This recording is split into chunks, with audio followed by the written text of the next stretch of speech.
Welcome back to the channel. Don't forget to like, share, and subscribe.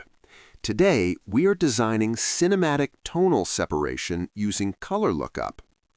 Open your image in Photoshop and begin by studying how light and dark regions interact. Cinematic tonal separation focuses on creating clear distinction between different tonal zones. Add a color lookup adjustment layer from the Adjustments panel and preview LUTs that subtly shift tonal contrast. Choose one that enhances separation without crushing shadows or blowing highlights. Lower the opacity until the effect blends naturally. Next, add a Curves adjustment layer and gently adjust the curve to deepen shadows while protecting highlight detail.